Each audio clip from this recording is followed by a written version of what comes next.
안녕하십니까. 삼성선물에서 환율 분석 맡고 있는 전승지입니다. 일단 10월 이후에 이제 전반적인 위험자산 선호 분위기가 다소 좀 주춤한 모습인데요. 달러 지수도 이제 그러한 영향으로 상승을 하였습니다. 오늘은 우리 금리 결정을 하는 금통위가 예정이 돼 있습니다. 그래서 최근 그 한국은행의 스탠스를 조금 살펴보고요. 외국인의 채권자금 유입이 9월 들어서 주춤했었는데 관련한 내용들도 살펴보고 오늘 환율 말씀을 드리도록 하겠습니다. 먼저 어제자 환율 보시도록 하겠습니다. 어제 환율은 0.3원 상승을 했습니다. 0.3원 상승한 47.1원에 마감을 하였는데요. 일단 장 초반까지만 하더라도 중국 외환당국이 위안화 환율 추가 하락을 막을 거다라는 그런 기대가 형성되면서 51원대까지 상승을 했다가 오전에 나온 중국의 9월 수출입 지표가 예상보다 너무 좋았기 때문에 위안화도 강세를 보였고 우리 주가도 지지력을 보이면서 상승폭을 대부분 반납을 하면서 마감을 하였습니다. 어제 외국인 보시면 외국인이 그래도 2천억 원 넘게 주식을 순매수했고요. 최근에 외국인 채권 자금이 계속 순투자, 그러니까 순회수가 나타나고 있는 모습인데 어제도 통화채를 2,800억 원 순회수하는 모습을 나타냈습니다. 밤사이 금융시장을 보시면은 전반적인 위험 선호가 둔화되는 모습이었습니다. 첫 번째로 코로나19의 재확산 우려, 그리고 두 번째로는 이단 백신 개발의 중단, 세 번째로는 추가 부양책 합의 교착에 대한 내용입니다. 사실 어떻게 보면 완전히 새로운 뉴스는 아닐 것 같긴 한데 최근 이제 주가 급등에 따른 좀 부담을 느끼고 있는 것 같고요. 또 어제 보시면은 이제 특히 유럽 지역의 코로나 확산이 집중이 되고 있습니다. 어제 이탈리아 같은 경우는 실내외 파티를 금지하는 강도 높은 제한 조치를 발표를 했고요. 또 이제 어제 보면 일라이릴리와 존슨앤존슨의 임상 시험이 중단됐습니다. 좀 부작용이 나오기도 했고 위험이 있다라는 그런 판단 때문에 중단이 좀 되면서 전반적인 위험 선호 심리를 둔화시켰고요. 부양책은 여전히 교착 상태입니다. 어제 보면은 트럼프 대통령, 그러니까 백악관, 공화당, 민주당 모두 다른 의견을 내고 있거든요. 그래서 어저께 트럼프 대통령이 더 많은 부양책을 내놔라, 아니면 집에 가라, 공화당한테 이렇게까지 얘기를 했고, 공화당 입장은 일단 작은 부양책으로라도 좀 선별적으로 일단 부분적으로 안을 내놓고 이제 좀 합의를 이루겠다라고 얘기를 하면서 모두 다 백악관, 상원, 공화당, 민주당 다른 의견을 내고 있기 때문에 사실은 선거 전에 합의를 이룰 가능성 상당히 좀 낮게 보고 있습니다. 근데 시장이 선거 전에 합의를 볼 거라고 달렸던 것은 아니기 때문에 어쨌든 누가 되든 부양책이 나올 거다라는 기대감은 유지가 될 것이라고 판단이 되고요. 어제 나온 경제지표들은 혼조세를 나타냈습니다. 미국 9월 CPI는 전월 대비 0.2% 상승하긴 했는데 일단은 좀 둔화되고 있긴 한데 예상에 부합했고, 어제 독일의 10월 ZEW 경기 기대지수가 56.1로 하락하면서 예상을 하회를 하였습니다. 유럽 지표들은 또 좀 둔화되고 있는 모습을 나타내고 있고요. 어제 통화별로 보시면은 호주 달러의 약세가 두드러지는 것을 보실 수가 있습니다. 중국하고 호주랑 요새 사이가 안 좋거든요. 근데 중국이 호주산 석탄 수입을 금지할 수 있다, 이렇게 보도가 나오면서 호주 달러가 약세를 보였고, 파운드와도 큰 폭의 약세를 보였거든요. 지금 그러니까 영국이 새로운 이제 코로나19 제한 조치를 발표를 했는데, 처음 발표가 됐을 때는 존슨 총리가 일단 봉쇄가 일단은 다는 아니다, 이렇게 얘기하면서 오히려 파운드가 올랐었는데, 어쨌든 제한 조치이기 때문에 경제에 부정적인 영향을 줄 수 있겠다라고 이야기가 나오면서 파운드와 약세를 견인을 했습니다. 주식 같은 경우는 전반적으로 혼조세를 보였고요. 어제 다우지수는 0.5%, 나스닥은 0.1%, 나스닥의 하락세가 제한이 됐습니다. 어제 중국 수출입 지표가 나와서 간단히 말씀드리려고 합니다. 수출이야 8월부터 계속 잘 되긴 했었는데요. 9월 어제 중국의 수입이 13% 이상 증가를 했습니다. 코로나19 이후에 가장 큰 폭의 차트 보시면 거의 처음 대대로 된 증가세를 보였다라고 보시면 될 것 같은데요. 나라별로 보자면 오른쪽 차트 보시면 어디에 그렇게 수출이 잘 됐느냐, 미국, 아세안 쪽에 수출이 좀 집중되고 있는 것을 보실 수가 있고, 또 수입도 아까 많이 했다라고 이제 말씀을 드렸는데, 무슨 제품을 수입을 많이 했는지를 보면은 일단은 철광석, 구리, 뭐 원유, 이런 이제 어떻게 보면 이제 공장을 돌리고 재고를 쌓기 위한 그런 그 자본재 뭐 이런 부분들에 대해서, 이제 원자재 자본재에 대해서 조금 수입이 늘어났다라고 보실 수가 있고요. 특히 미국 같은 경우는, 미국에 대해서는 대두 수입이 급증을 했습니다. 사실 올해 그 대미 그 무역, 그러니까 중국의 대미 무역 수지가 상당한 흑자를 기록을 하고 있거든요. 이유는 컴퓨터, 코로나 방역 관련한 제품들 때문에 미국이 어쩔 수 없이 일단은 중국 제품을 수입할 수밖에 없는 그런 상황이긴 한데, 어쨌든 중국도 그 무역 1단계 무역 협상에 대한 성의 표시를 하기 위해서 다시 대두 수입을 늘리는 그런 흐름들을 보이고 있다라고 보시면 될 것 같습니다. 오른쪽 차트는 이제 어떤 수입 제품들이 늘어났는지를 보여주고 있고요. 어쨌든 올해 중국 경기가 상당히 선방하고 있는데, 일단 수출 같은 경우는 앞서 말씀드렸듯이 코로나 특수입니다.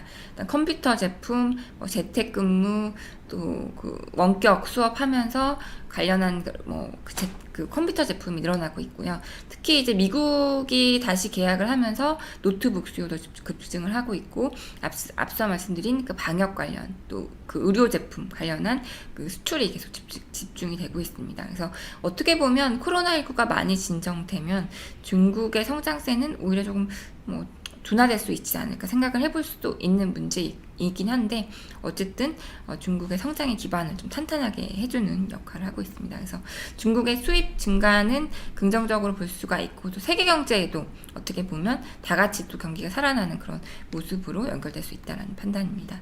간단하게 IMF 수정 경제 전망이 나와서 이제 간단하게 말씀을 드리면, 전 세계 성장 전망을 지난 6월 전망에 비해서 좋게 봤습니다. 지난 6월에는 전년 대비 5.2% 성장세가 둔화될 거라고 예상을 했다가 4.4% 감소로 예상을 했고요. 대부분의 연구기관들이 아주 비관적으로 봤다가 성장 전망을 상향 조정을 하는 양상입니다. 특히 미국 같은 경우는 마이너스 8% 전망했다가 마이너스 4.3%로 크게 올렸고요. 우리나라 같은 경우는 지난 6월에 마이너스 2.1%, 그러니까 2.1% 역성장을 전망했다가 1.9% 역성장으로 전망을 했습니다.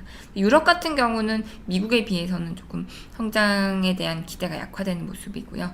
중국 같은 경우도 성장 전망을 수정했거든요. 상향 수정했는데 거의 올해 2%에 가까운 성장을 할 것으로 전망을 하고 있습니다.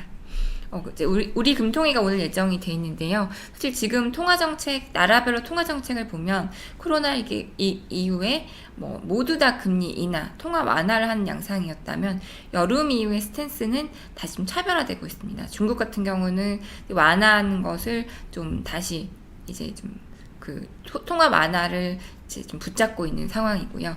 또 많은 신흥국들 같은 경우는 막 금리 인하 러쉬를 하다가 아무래도 자본 유출 우려 이런 부분들이 있기 때문에 추가 인하가 좀 제한되고 있는 양상입니다.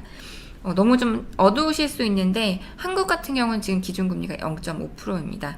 다른 신흥국 빼고를 보면 준선진국 중에서는 비교적 기준금리가 높은 여건이라고 보실 수가 있을 것 같고요.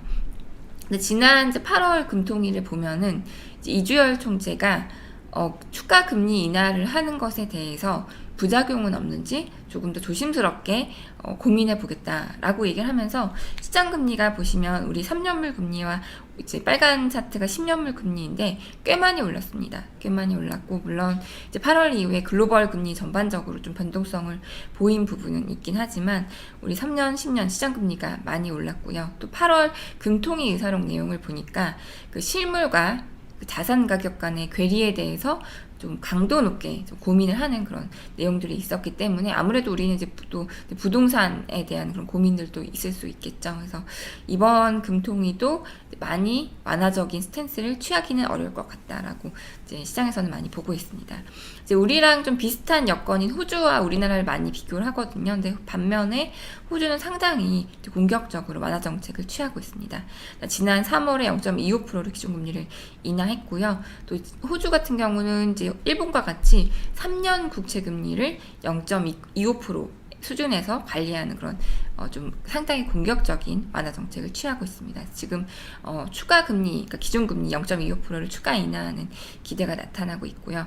또 이제 장기 채권을 매입할 것인가, 또 호주 중앙은행이 호주 달러 강세 싫다라고 얘기를 하면서 외환 시장에 개입도 할 수 있다, 이렇게까지 좀 시나리오들이 나오고 있습니다. 상대적으로 그래서 한국은행은 이제 덜 완화적인 스탠스를 취하고 있고, 결국 이 부분은 이제 원화 강세, 환율 하락 우호적인 환경을 조성할 수가 있습니다. 근데 그럼에도 불구하고 우리 금리가 비교적 높고 또 한국은행이 더 인하하지 않을 거라는 기대, 그러니까 절대적으로 금리 수준이 높음에도 불구하고 외국인 채권 자금 유입세가 좀 둔화되고 있습니다. 왼쪽 차트 보시면 월간으로 외국인 주식 순매수와 채권 순투자인데요. 주식 자금은 일단 계속 나가고 있는데 채권 자금은 올해 20조 원 넘게 들어왔습니다. 근데 9월 달에는 8개월 만에 처음으로 외국인 채권 자금의 순회수되는 흐름을 보였거든요.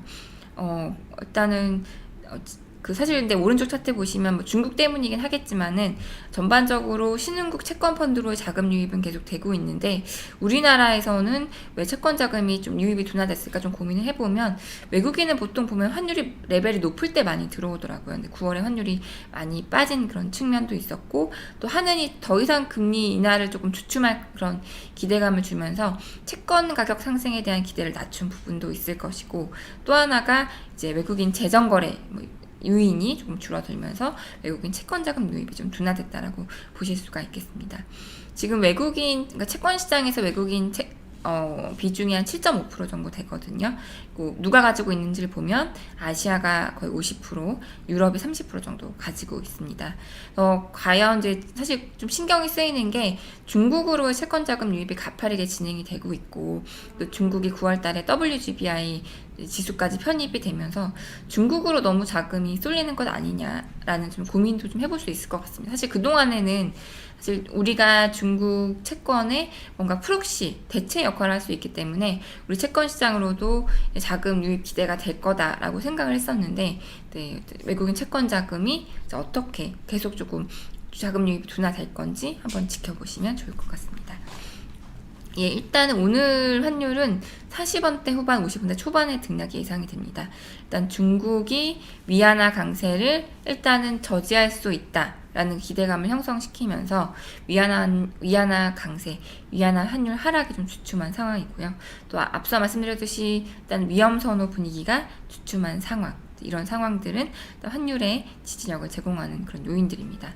오늘 금통위에서는 다만 이제 8월에 이어서 덜 완화적인 스탠스를 취하면서 의미 있게는 아니지만은 또 환율 하락 재료로 작용을 할 수는 있을 것 같긴 한데, 전반적으로는 일단은 지지력을 확인하는 그런 흐름들이 예상이 됩니다.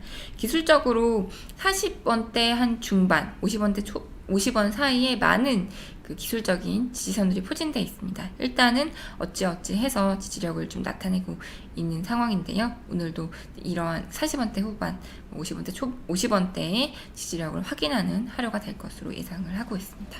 오늘 금통위 잘 관찰해 보시면 좋을 것 같습니다. 질문 있으시면 받도록 하겠습니다. 사실은 해외 주식이 상당히 좀 고민입니다. 저도 그래서 사실 사셨을 때에 비해서 환율이 많이 떨어지셨을 수도 있을 것 같아서 고민이 되는데요. 저는 사실 내년까지 보면 1100원 밑도 좀 볼 수 있을 것 같은데, 연말까지 보면 한 1120원, 30원 요 정도가 지지선으로 좀 생각을 하고 있거든요. 지금 레벨이 과연 좋을까? 그래서 저는 이제 좀 빠질 때마다 1100원 하고 1150원 요 사이에서 분할 매수 하는 것이 좋다라고 생각이 되고요. 일단은 주식을 사실 얼마 투자할지 정해놓고 하시진 않을 수는 있을 것 같긴 한데, 제 생각에는 향후 6개월간 내가 한 1000만원 정도 투자할 계획이다. 그러면 이제 그 분할해서 매수하시는 거, 내가 생각했던 환율 레벨보다 좀 떨어졌다고 생각할 때 분할 매수하시는 게 좀 좋다라고 생각을 합니다. 지금 일단은 조금씩 분할 매수 좀 들어가셔도 괜찮지 않을까 생각이 되고요. 맞습니다. 유럽은 근데 이제 2차 웨이브 우려가 있긴 한데, 또 한편에서는 유럽은 그냥 2차 감염 나와도 원래대로 경제 활동을 할 거라는 좀 기대감이 있는 상황이고요. 그래서 그런 부분들이 좀 주식의 하락을 좀 제한시키고 있다라고 생각을 하고 있습니다. 일단 주식이 빠질 때 당연히 환율이 오를 가능성이 높고요. 그래서 한편으로는 우리가 또 워낙 해외 주식 투자해 놓은 것들이 많아서 그 주식 빠질 때 혹시 차익 실현이나 하고 들어오시면 그게 또 달러 매물로 작용을 할 수가 있거든요. 물론 이제 주식 빠지면 환율이 오르는 게 당연한데 수급적으로는 다른 요인들도 있고요. 유로 달러는 사실 약달러 흐름이라면 상승은 맞는데 어제도 말씀드렸는데 올해 유럽 주식 보면은 올해 유럽에 대한 기대가 많이 컸잖아요. 근데 주식 성적이 너무 안 좋거든요. 결국 미국하고 유럽 중에 성장이 유럽보다는 미국에서 더 잘 나올 거다라는 기대감이 있다라는 얘기고, 그러면 유로 강세도 상당히 좀 제한적일 거다. 그래서 일단 대부분 위쪽으로 보고 있으시긴 한데 좀 그 레벨은 좀 제한적일 것이라고 생각이 됩니다. 맞습니다. 사실 주식 투자하는 분은 수익률을 막 20%, 30% 생각하시기 때문에 환율 5% 정도 빠진다고 크게 문제 되겠느냐라고 생각하실 수도 있는데, 이게 좀 적극적으로 상품을 통한 해지는 아니더라도 분할 매수라던가 이렇게 좀 환율에 대한 고민도 같이 해보시면 좋을 것 같습니다. 연말 너무나 고민스러운 부분이고요. 일단은 사실 지금 가장 관건은 바이든에 대한 기대감이 너무 큰데, 사실 바이든 당선 상원을 공화당이 가져가 버리면 우리가 생각하는 그런 아주 공격적인 부양책이 안 나올 수도 있거든요. 그래서 그 부분이 좀 이제 변동성 유발할 수 있다라고 생각이 되고, 하단은 1,100원대 이제 20원, 30원 요 정도 보고 있는데, 이제 연말 가서 시장 변동성 봐가면서 일단은 연말까지 1120원에서 한 1180원 요 사이에서 등락하지 않을까 생각이 됩니다. 저는 이제 외환 전문가니까요. 금 같은 경우는 사실은 너무 그래도, 그러니까 사실은 성장이 확실하게 나온다는 기대가 생기면 금에 대한 수요는 줄어들 수 있거든요. 그래서 또 기대 물가가 떨어지면 금에 대한 수요는 줄어들고, 그 트렌드를 맞춰가면서 금이 하락하긴 했는데, 그래도 너무 이제 금이 좀 소외되더라고요. 그래서 왜 그런지 또 봤더니 최근에 나온 뉴스가 중앙은행들이 지금 미국하고 사이 안 좋은 러시아나 그런 나라들이 달러 대신에 금을 사다가 8월에 보니까 이제 금 매수하는 거를 중앙은행이 중단했더라고요. 그래서 그런 수요가 줄어들면서 일단은 금 상승세가 둔화된 것이라고 생각이 되고, 금은 근데 사실은 아주 매력적으로 보이진 않습니다. 그러니까 결국은 재정이 부양하는 부양은 결국 성장이 확실하게 나올 수 있을 수 있거든요. 그래서 그렇기 때문에 이제 불확실성에 대비한 금 보유는 괜찮다라고 생각이 되는데, 금으로 수익을 보고자 하는 그러니까 뭔가 확실해지는 상황에서의 금 투자는 조금 매력적이지 않을 거라고 생각이 되고요. 미국채는 사실 근데 국채의 미국채는 오히려 금리가 올라갈 것 같거든요. 결국은 금 가격이 하락할 것 같기 때문에 오히려 나중에 금리 좀 올라갔을 때가 더 매력적이라고 생각이 됩니다. 10월, 11월 일단은 지금 분위기면은 바이든 트레이드가 계속되면 또 배제할 수는 없을 것 같고요. 40원 밑 가는 것도. 예. 사실은 바이든도 굉장히 치밀하게 중국을 괴롭힐, 그동안은 미국이 고립돼서 혼자 중국을 괴롭혔다면 지금 유럽하고 손잡고 중국을 괴롭힐 계획들을 가지고 있습니다. 근데 그럼에도 불구하고 우리가 18, 19년 트럼프 대통령의 발언들, 그다음에 무엇보다도 관세의 추가 인상은 없을 거라는 좀 그런 기대감이 있거든요. 그래서 그런 부분들은 확실히 좀 이렇게 중국한테는 부담은 덜할 것 같긴 한데, 또 어느 순간 또 바이든도 그런 사람이 아니었다, 결국 중국에 대한 견제를 계속한다라는 또 시각이 생기면 또 위안화를 마냥 강세로 가게만 하지는 못할 것 같습니다.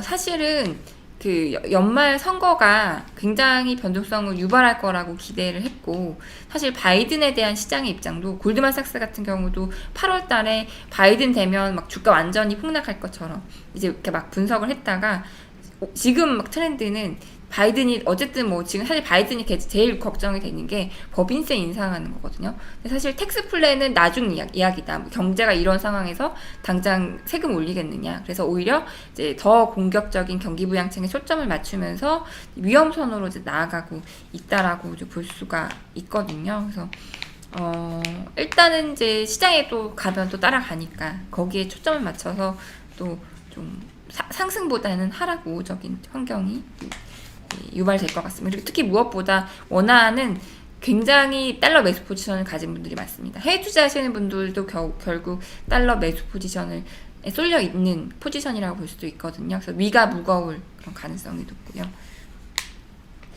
사실은 달러 원이 맞는 국제적인 약속인데 또 관습상 또 우리는 예전부터 원달러라고 얘기를 하다 보니까 다 원달러라고 말하시더라고요. 근데 사실은 뭐 국제 그 규율상은 달러 원이 맞고 그 거꾸로 얘기하는 건 딱 4개 통한입니다. 유로 달러, 호주 달러, 뉴질랜드 달러, 하나가 더 있는데 파운드. 이 4가지만 파운드 달러, 유로 달러 이렇게 얘기를 표기를 하고요. 나머지 통화들은 다 달러를 앞에 표기하게 돼 있습니다.